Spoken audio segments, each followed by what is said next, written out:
Hello, we're about to go through the Codex Supplement for the White Scars. We can take you through everything in this bad boy before it's released. Do not miss out. If you've never played White Scars before, I have a funny feeling you're about to start a White Scars army. In fact, the Dak here is hanging out with me. What's up, the Dak? Yo! He is building a White Scars army for us for a battle report that we're going to be playing because they're that good. If you have the Shadow Spear box set and you have not yet put your models together, that's what we're basing our White Scars army on. There's a very good reason for it, and we'll be talking about that very soon. Okay, this is essentially a giant fluff book. There's some beautiful pictures. There's a lot of the story about the Fourth Company. I love some of the some of the story about the disappearance of the car gun. Yes, it's pretty cool. A lot of great stuff there. There's some things. Do we? Their Primarch isn't alive, right? Or we don't know. He's vanished, right? He's vanished, so he's not confirmed alive or dead. I'm assuming he's okay because he just kind of he vanished near the Maelstrom, apparently, from what my understanding. Okay, there's a reason I say this, and I'll tell you why. It's because Corsaro Khan, which would be the company commander, is not. He's just a captain. Yeah, he's not. And there is no body for Khan that rerolls all failed hits. No. Or all hits. Which makes me feel like there's a Primarch coming. I can't guarantee that, but it sniffs like there's a Primarch coming. We are overdue some Primarchs. It's been a while since we got a new Primarch. And there's so many new rules for these guys that it just, I don't know, it feels like there's a Primarch coming. I'm just saying it. I feel like there's a Primarch coming. I could see that, yeah. Okay. Alright, so Corsaro Khan, you can have him on bike or on foot. He's 100 points on bike and 105 on foot. That's crazy. Sweet. Yeah, she's cheaper on a bike. Yeah. Well, he likes to go fast. Okay, so his stat line. The on-bike stat line I'm going to give you guys. Movement 14, weapon skill, ballistic skill 2, toughness 5, strength 4, wound 6, attacks 4, save 3+. On foot, he's movement 6. Other than that, everything's the same except his toughness is 4, and he has 5 attacks. So it looks like this is the Primaris version of him, and the bike is the biker version. It looks like you can actually choose whether he's Primaris or on bike. Pretty crazy. Yeah, so good to know. Weapon-wise, he has Moonfang on foot, which puts him at strength 6, AP -3 in close combat, D3 damage, and against characters you can reroll wound rolls and damage rolls. Other than that, he's pretty similar. He gets +1 to wound rolls for attacks made with melee weapons by White Scars that have made a charge or performed a heroic invention around him. He rerolls hit rolls of 1, and he's got his little bird that he can shoot within the shooting phase. Pick one non-vehicle within 12 inches, roll a dice on a 4-up, they get a mortal wound. He has a 4-up invulnerable save. On the bike, he's got his bolt gun and his spear, which is strength 4, AP -3, D3 damage, but when he charges, it's strength 8. So 4 attacks is strength 8. He's also got a buckler. When resolving an attack made with a melee weapon against him, add 1 to the saving throw. Invulnerable saves are not affected. So he gets 2-up save in close combat. But not for invulnerable saves. Wait, is that for Corso Khan on a bike? Or is that just Khan? Because I believe Khan is their word for captain, basically. Oh, I see. So it's just a captain on the bike. There we go. In my head, that's... Yeah, it's because Corso Khan... Yeah, that makes sense. Khan's an honorific. Okay, so this is a regular captain on a bike. Yeah. All right, that's good. Okay, so he's not Primaris on a bike. There we are. Good call. So Khan just means captain on a bike. Yeah, Khan is their captain. But they have a spear called Khan's Spear, which is why it looks like his name. But yeah, because it's... Spear. Yeah. Good call. And that is it. That is the only model in the book. But you do have Lightning Assault rules, Warlord traits, and Psychic powers. So let's talk about that. First of all, Devastating Charge. While the Assault Doctrine is active, this is going to be on the 3rd battle round onwards. When you attack with a melee weapon, when you charge or performing heroic intervention, +1 damage. Which also stacks with the extra -1 AP that all your melee and pistol weapons get. So your basic chainswords are AP -1, 2 damage. Yes. Pretty up there. It's pretty great. Yeah, it's not terrible. Warlord traits. Deadly Hunter. After you finish a charge, pick one unit within 1 inch. On a 2-up, they take a mortal wound. It's always nice. Yep, you can only pick 1 unit. I wish you could charge 3 units and do that. This one is whenever they make a charge or perform heroic intervention, get D3 extra attacks. That's pretty good for the guy on the bike with strength 8. Yeah, that's actually pretty great. I like that one. Trophy Taker, when you destroy a character, add 1 to attacks for the rest of the battle. Yeah, I think Corso gets that one, yeah. Master Rider is for bikers only. It lets you re-roll it if you're randomly generating one and you're not a bike. When a charge roll is made for this warlord, re-roll the dice. When you resolve an attack against this warlord, -1 to hit if you advance in your movement phase. So A little bit of extra protection. Yep. It's never a bad thing. Hunter's Instincts, when resolving an attack against a monster or vehicle, add 1 to hit and wound. That's pretty good. That's actually pretty great. On that bite guy, it's pretty good. Master of Snares, when he falls back, roll a dice on a 4-up. Oh, sorry, when an enemy unit tries to fall back on a 4-up, they can't. So it's like the Witch's special roll. Yeah. So, then we've got some relics here. It's pretty good. Captains on bikes with Artificer armor is pretty spicy. So we've got the Mantle of the Storms. Again, we've got the relics and we've got the special issue war gear. The Mantle of the Stormseer, this relic, Psyker only, add 1 to the total. Hunter's Eye in the shooting phase, select a friendly White Scars unit within 6 inches of a model from the army of this relic. Until the end of the phase, when resolving an attack with a ranged weapon by a model in that unit, the target does not receive the benefit of cover to its saving throw.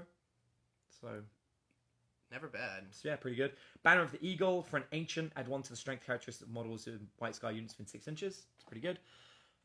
Wrath of the Heavens is for a biker only, move characteristic of 16, and they can move over other models and trains if they were not there. So this guy basically is jumping over people as he goes. Right?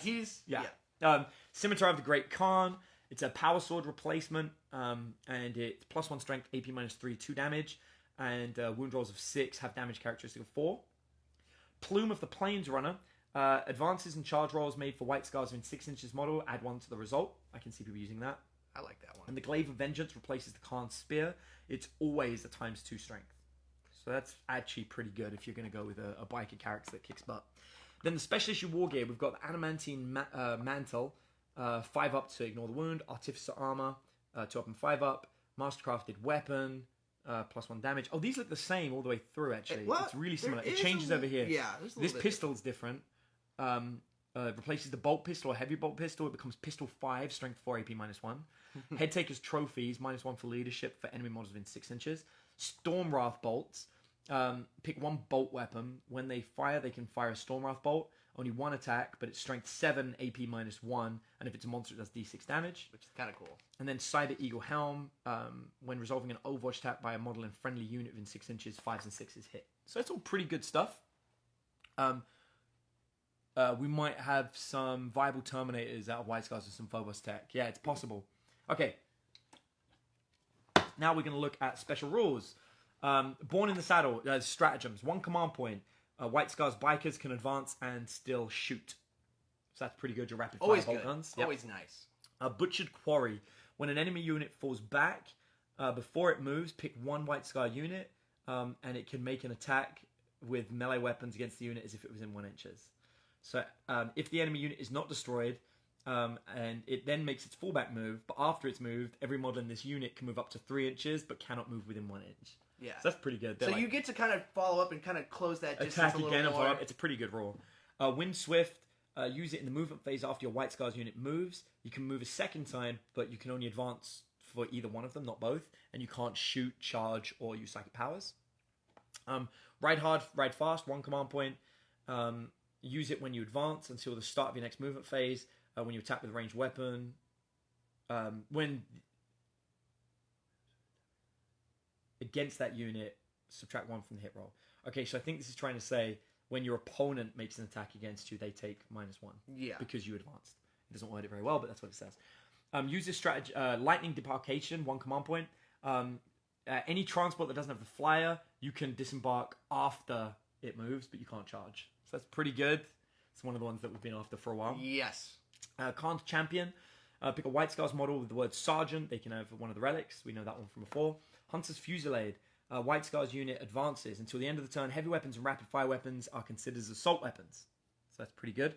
What I like about that is with that one and Born in the Saddle, you get 2 squads of bikers firing after advancing. Yeah, so you can spread it out a lot, actually. Chigorian Thunderbolts. Use it when White Scars biker finishes a charge move. For every model in that unit, pick 1 model within 1 inch. Roll dice. On a 6, they take a mortal wound. Not terrible. Quarry of the Khan. Use it when you generate tactical objectives. If a White Scars Warlord's on the battlefield, the first tactical objective you generate is 61 Kingslayer. That's pretty cool. Yeah, so you get to you get to pull out Kingslayer. Yeah. Because you're White Scars, and that's pretty epic. A Mighty Trophy. Use it when the enemy warlord is destroyed by a melee weapon until the end of the battle. When a morale test is taken for White Scars, do not roll the dice. Is what makes seriously cut the guy's head off. Let's be real. Say what it is. Yeah. You cut the head off and hold it. Fierce Rivalries. Use it at the start of your charge phase. The first time you make a charge roll for a White Scars unit from your army this phase. Roll 3 dice instead of 2, and discard one of the dice.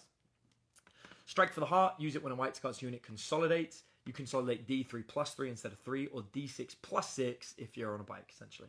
Which is that's crazy fast. Yeah, it says if every model in the unit has a move character, it's at least 10. So there might be other ways to do it without a bike, but there you go. It's like a land speeder or what have you. Yeah, like a land speeder could do it too. Fainting withdrawal. Use this stratagem when a White Scars unit falls back. They can still shoot. Love it. Pretty huge.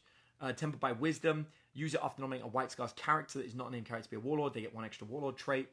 The Eternal Hunt.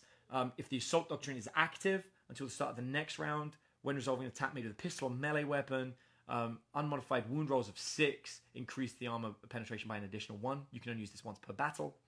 Encirclement, this is really cool. It's like outflank. Pick a White Scars unit, set it up on the edge, and then during one of your movement phases, you can bring it on within 6 inches of a battlefield edge, more than 9 inches away from enemy models.